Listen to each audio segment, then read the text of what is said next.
The number you have dialed is not in service at this time.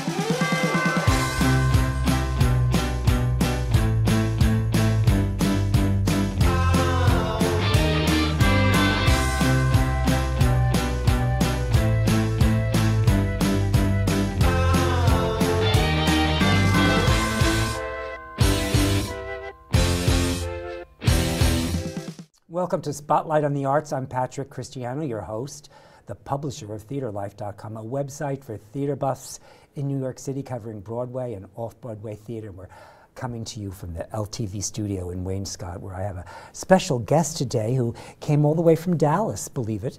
I did. she's a TV host and an actress, Nellie Sciutto. Did I pronounce that correct? It's actually Sciutto, like prosciutto. Sciutto. Nellie Sciutto, excuse me. But who would know that from the spelling? Nobody can spell my name. But I knew as soon as I said it that I didn't do it right. That's why I wanted to get it correct. Yes. Nellie, thank you so much for coming today. Thank you for having me. It's really fun to have you. You've had a really fascinating journey. We've been chatting here a little bit about your history as an actress, television host, talk show. You tweet things too, and you tweet almost YouTube messages that are taped interviews of things that you've done that are really cool. I really checked some of them out. That was fascinating. Well, you know, you have to be on social media, right? just got to do it. I don't know enough about it. I have someone to help me do that, but I thought this stuff was terrific. So as an actress, what got you into this? Well, so I always wanted to be an actor since I was 6 years old. No, I don't mean the acting. Oh, okay. Wait, into this. I'm sorry. What motivated you to switch? To stop acting and to be a host? What made you want to do this? Well, I didn't stop acting, but what I wanted to do was expand my work, because when reality shows came out and started to become huge, I started to get nervous and thought, well, if I'm not on Survivor, how will I keep working all the time? So I thought, you know what? I know a lot about fashion. I'll be a fashion expert. And I was actually pregnant at the time, and I started writing at E! Entertainment. That's how it started. I started writing Chelsea Handler's jokes. But you know, one of the things I wanted, and I'm sorry about, I know you didn't stop acting, so yes, you're still really busy doing it. I meant to say transition, and I got I wanted to just expand it, and so I started writing jokes for Chelsea Handler, and I started writing other shows there, because I was pregnant, and I thought, well, I can't really act, because... But share with them how this happened about getting to Dallas. Oh, the Dallas or the... getting into hosting, because I started in LA. Then I must, right. Yeah. I'm sorry. So what happened was, I was there and I said I'd like to be on air, and E! was very casual at the time. Like literally, if you said I'd like to be on air, they're like, okay. So I could plan whatever I wanted. You could get a crew, you could get everything you wanted together. What year was that? That was 15 years ago. And it was so much fun. It was before NBC Universal bought them out, and I had the best time. I felt like I was in school, because anything, it was so creative, and everybody got together and had ideas, and you could just pull it off because everybody joined in, kind of like what you have here. And so I started doing... So what was the first show you did? I did 40 weddings and a funeral. And it was, they copied the title, and it was all about fashions for that. So Style Network was under the umbrella of E! Entertainment. So a lot of what I did were the funny bits about 50 greatest this, 40 greatest that, and then it became also fashion hosting. Wow. Do you want to jump right into your what we did last week? You were at the Oscars. Sure. So I covered the Oscars before for E! and the Style Network on the red carpet, but when I moved to Dallas, my husband brought me to Dallas. When I moved there, I thought I'm going to pitch myself to local networks. So I did to CBS and to ABC. And I covered them for both of them, actually. And I cover it from a chef's perspective. So this is a little different. So I go in and I do the lead up the day before and then the day of when they're in the kitchen. It's so much fun because it's really like being backstage. You know, they've got 300 chefs. It is mayhem, pure mayhem in there. They're cooking for 1,500 people, and it has to be perfect. Now, which party is it they're cooking for? The Governor's Ball. The Governor's Ball, right? Okay. So it's really incredible. That's the big party, right? It's the big party where they get their Oscars engraved. You know, like they showed Lady Gaga, I don't know if you saw that, getting her Oscar engraved, and that's where you go, and then you go. That's the first party they go to because they walk right from the theater to the party. And you know, I've known Wolfgang Puck now for 3 years. I've been doing it for 3 years, and covering Eric Klein, who's the head chef underneath him. And I love watching them make all the food, and it's delicious. So we have a clip Where did this appear initially? On WFAA, on CBS 11 in Dallas, and also on KTLA in Los Angeles. This is Nellie with Wolfgang Puck at the Governor's Ball. Yeah, can we have that?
No, I can't imagine cooking for 1,500 people. That's crazy. I cannot, but as you can see, they know what they're doing. And I loved how they showed the chefs behind. They're all talking about what they do individually. The woman making this caviar dessert, or the Wagyu beef that they flew in from Tokyo.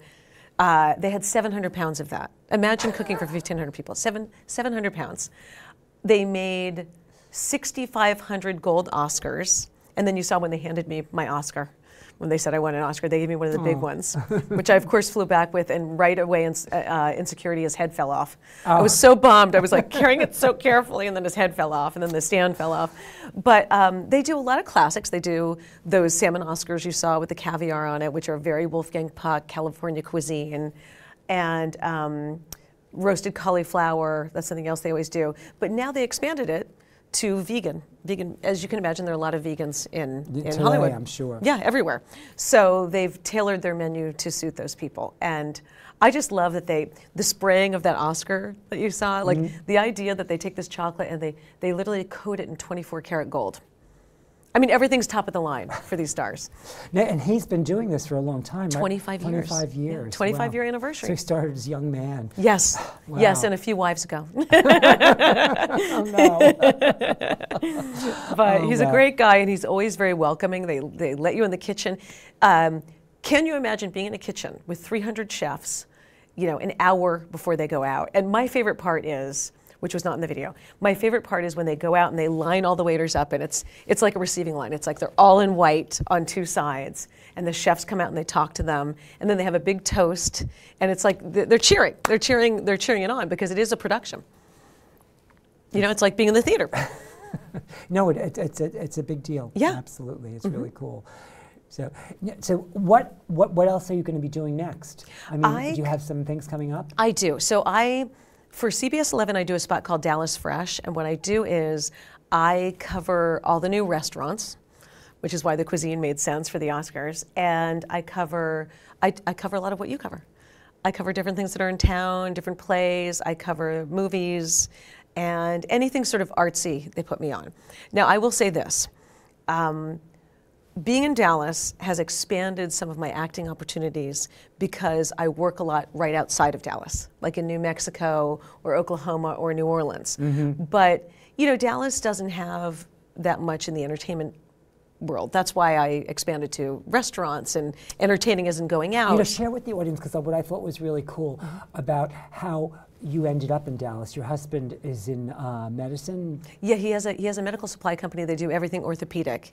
And he told me one day that we were moving to Dallas, and From LA? Yes, and I almost had a heart attack because, LA is 75 and gorgeous, and we have a house in the Hollywood Hills, which I love, and little hippie chic, kind of like the Springs where I am out here.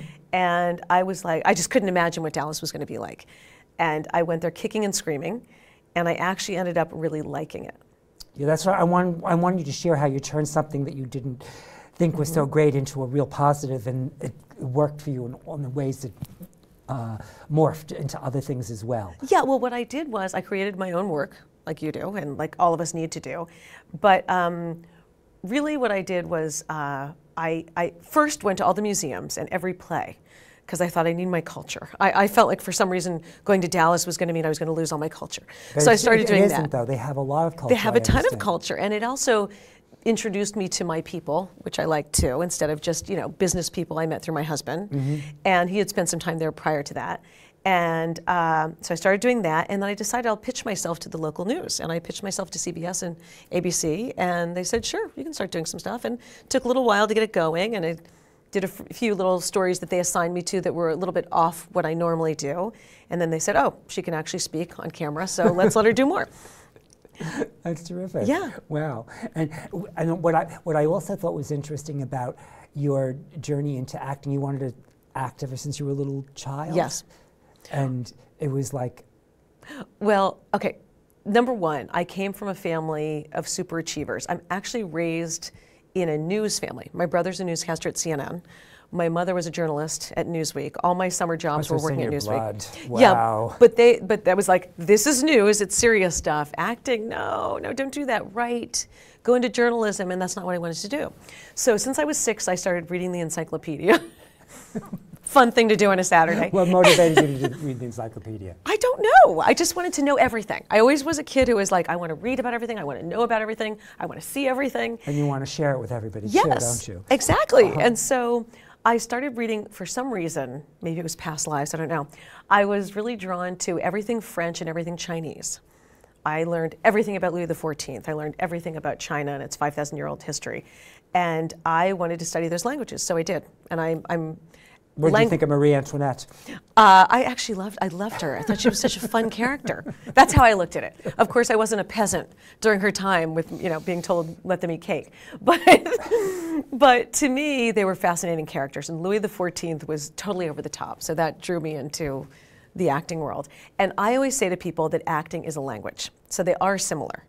And I was also, like you had said to me before, I was a little bit shy, a little bit introverted. I can't imagine you're shy. And I can't imagine you shy. But that's the funny thing. I always call the people in our business, I always call us predominantly extroverted introverts. Oh, I never used that's cool. Because I do feel like we're all very introspective and very thoughtful and need some time alone, even though we're on when we're on.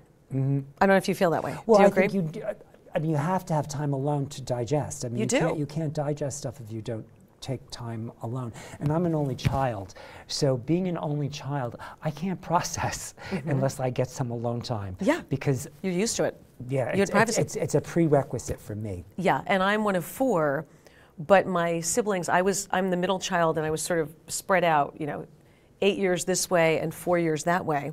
So because of that, I feel like an only child too, in a lot of ways. I was the one who needed my space, and it was a very crazy, loud, active household, and I'd be like, I need to be alone for a minute. My friend Zena feels like that too, but but you're not really an only child because you don't understand. I don't. Didn't really have any brothers or sisters. If you needed one, you could get one. That's true. But I have an only child, and my dad was an only child, and I always said to my son growing up, he'd be like, I want brothers and sisters, and I said, listen, you say that, but let me just tell you what's good about being an only child. By the time I was your age, I was, tied up and locked in a closet about 5 times. I was sat on. I was kicked around. There are benefits to being an only child. No, I know. I love the benefits of being an only child. I really do. I love the benefits of how they've played out in my life because they gave me the ability to rely upon myself and be self-sufficient in a way that is, most people just don't go for that quickly enough. I like it. I like hearing that with a 14-year-old only child because I do think it can be an advantage. Yeah. I told you he's a filmmaker, and I love watching him do that, and I think that's what he enjoys doing in his time, and then he's editing by himself. Well, when we were talking earlier, when we were talking before we got on camera, that I like to talk about process, and I really think, any handicap or any challenge that you have in life, you can turn it into a positive if you look at it from a different way. And so when I looked at being an only child, I didn't like that I didn't have brothers and sisters when I was growing up, but as I matured and grew, I really saw all the advantages that it gave me of the things that I was forced to learn. Yes. And that becomes part of my stability and strength that make it, Yeah. I feel like I was always a really good student, but I had to work harder at it. So it gave me a really good work ethic. You know, I learned to overcome it too. Yeah, I just had to work. It took me long. Some things took me longer. I don't know why. I would imagine, because I have a son who has a learning difference, I would imagine that it probably comes from me. We were not diagnosed when we were younger. So maybe you have a little bit I of bet you I have ADHD or something, I would imagine. I think it's epidemic today, and I think everybody's touched with it a little bit. Probably. Some people are more extreme than others as well. Yeah, and I feel like I had something. I just learned really hard really early on to focus. So against what your parents thought about you acting, yes, and not writing and being real serious, you went into acting anyway. Yes, I did. And you were fairly successful. You Lee Strasberg in New York and LA. You said you worked with them, and I did. I started at 14. I started doing petite modeling for Elite Petite, and then I started doing commercials and some plays. And then when I went to college, I studied Chinese and business because I thought, what if I don't get jobs? And again, language, I thought it would be interesting. Lived in China for a year of college. And after I got out, I immediately, I set up interviews at Sotheby's and Christie's. I had all these interviews. I thought that will fill my artistic need. And I immediately went to the actor's studio and started studying. I just couldn't, I tried not to do it. And I do feel if you're going to act or be in front of the camera, you have to know that it's not an easy job. It's not easy to get jobs, let's say. It's a fun job. But you have to know that. And so, I figured that out more from being in college and studying something else. I was like, you know what, I really want this. I actually really want this, or I wouldn't keep thinking about it. And you are about to write a book, I understand, too. I am, yeah. About your experiences, or about what's yes. What's the title of it? It's called 50 Moments. And I started it because I thought of it, thought of it in moments, like the setting. I'm in Martin Scorsese's office, blah, blah, blah, blah, blah. So I write it each chapter that way, and I tell a story. And some of them are hysterical, like the time I was in Martin Scorsese's office, and I was waiting for him for a couple hours. And what were you there for? What was the purpose? He was my mentor, and I'll tell you that story too. That's a good story. We have about 9 minutes, so where do you want to start? Okay. Figure it out. So I met Martin Scorsese because I wrote a one-person show called Denying Park Avenue about growing up on the Upper East Side. I played my nanny, my mom, all the people in my life. And HBO bought it, and my mother went to go see Martin Scorsese, and she gave him a copy of it. And then he became my mentor. He called me in. Did you perform it? I did. Oh, so we could have showed some of that. We could have. That would have been hysterical. That was a little while ago. You'll have to come back, Nellie. We'll have to do some more things. But so you're in Martin Scorsese's office. Yes, and I knew the restroom was all the way down the hall, but I remember seeing him use his private restroom, so I used it, and I stuffed up his toilet. And I had to go out. What'd you put in it? Probably too much toilet paper or something. And I had to go out to the assistant and say, "Excuse me, do you have a plunger?" It was the most embarrassing but hysterical. No, they sent a PA out to get one. Home Depot was closed. It was a Friday night. They tried everyone in the building, and finally they found one. Like an hour later, I was panicking the whole time. So there are funny stories, and then there are tragic stories. Did he get upset with you? No, the funny thing was he didn't know, and he came in for the meeting, and the first thing I did was go, "I'm really sorry I stuffed up your toilet," and I told him the whole story, and he thought it was hysterical. But so there are funny stories like that, and then tragic, typical stories of people trying to manipulate your life in Hollywood, and what I learned from that. Because I learned a lot. I learned a lot from being in Hollywood for 20 years. Wow, I'm sure you did. You know? The good, the bad, and the ugly. Well, give me another chapter from your book. Another chapter is... No, it's, I don't... Or you want to save it? I don't want to... Well, no, I can tell another chapter, but another chapter, on a different note, a more serious note. Yeah, another moment is this director, who I don't ever say who it is, who for years would just have me have meetings at 7 a.m., and then I found out all these young girls were having meetings at 7 a.m. and basically he would, do all kinds of crazy things, and you'd have to try to get out of the office. Those kind of stories, the typical Hollywood stories of how you get around people like that, and you're like, "Ha, you're so crazy," and like just get away with not having anything happen, and how you couldn't talk about this until now. And now you can talk about it because you were terrified of being blackballed. Well, it's really deep. It is. It's a lot deeper than stuffing up a toilet. But as this has been emerging, you know, now, and you tell this story again, and you know, it has become apparent how rampant it's been. Yes. And I don't think most people, except for women who were in that situation, really knew it. And, except for maybe in the people in the business understood that. But I think what I'm trying to say is a very small percentage of people really knew what was going on. Yes, it's true. Although I will say this to you. In that particular case, everybody seemed to know. And I don't understand why nothing happened. But everybody in that environment, but if you take it into the public, outside, yes. I mean, and the masses, no one knows. No one. No, you're right. They don't. And I mean, it's almost like we're shocked how rampant it was and how insidious. Yes. And, you know, so there are plenty of stories, but I don't want to share any more than the 2 stories. They go from the funny to the deep to the funny to the deep. So how long do you think it's going to take you to finish it? I'm on 40. Wow. Yeah. So 40 out of 50. My idea is I look at it as a good spring break read. So my idea is to finish it this summer when I'm out here, and then to get it out for spring break. Are you going to next publish year. yourself, or do you have a publisher? I'm going to self-publish, and I'm telling you why. I'm going to self-publish because my friend, who's a very successful writer and had a TV show, said to me, self-publish. It will go faster, you'll have more control, and then you will pitch it as a show. And then you'll sell it that way. And I think she's correct. I just think there are just so many people publishing books these days, and there are just too many confines. So to me, that's how I'd like to do it. Why? Would you suggest? No, I know. I was curious because I have people that have gone through this and look for publishers, people that had publishers, you know, people that self-publish, you know, and I'm just, you know, you seem like an entrepreneur, you know, and your approach to things. I'm curious what you were thinking. Yeah, I was thinking doing that, and then what does it cost to self-publish something? Well, it depends on who you go to.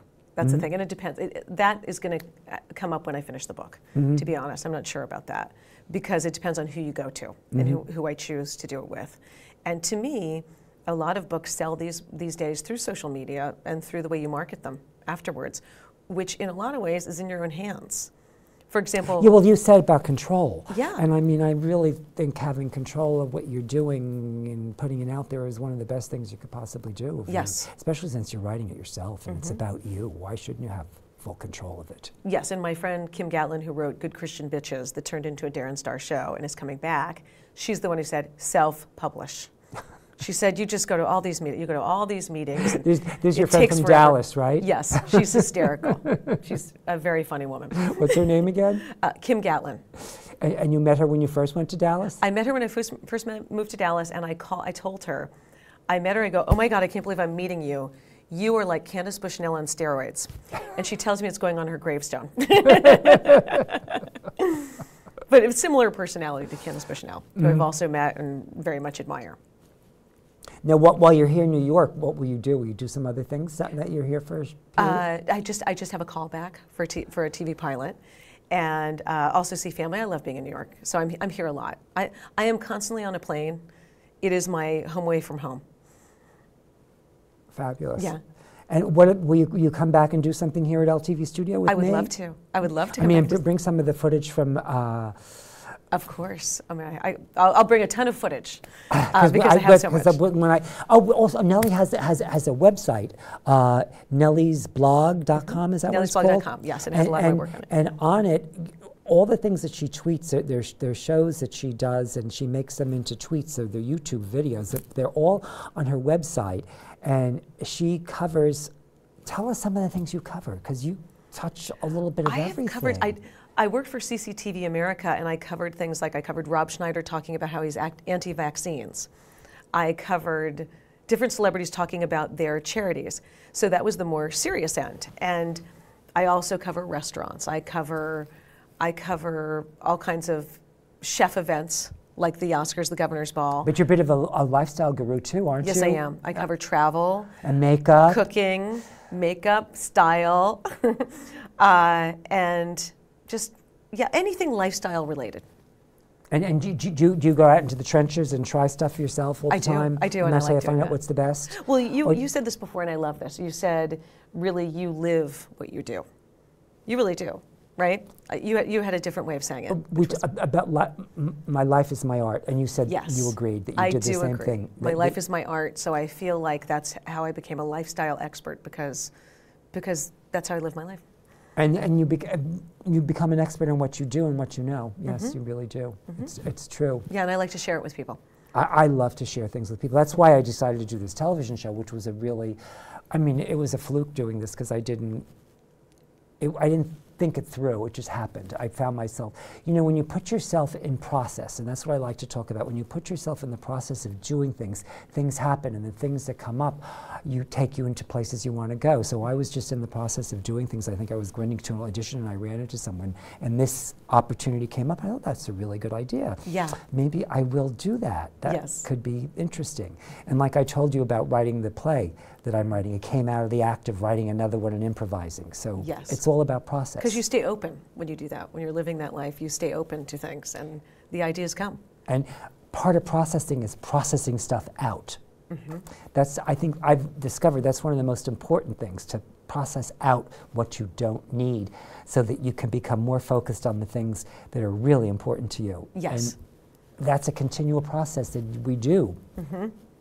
And you've been doing it. It's and I'm going to keep doing it till the day I croak. I will never stop. So have you thought about what you'll do after the book? Try to make it into a TV show. And I have another thing we probably don't have time to talk about it, but another time. We don't. I bought the life rights to somebody who was a tailor to the stars in the 70s. A man or a woman? A man who became, he looked like Douglas Fairbanks Jr., and he became the biggest cocaine dealer in Vegas in the 70s. So I bought his life rights, and we have a book on that as well that's coming out. To be continued. Yes, to be continued. There's too much. Thank you so much for coming. Thank you so much for having me. I really appreciate it. That was my pleasure.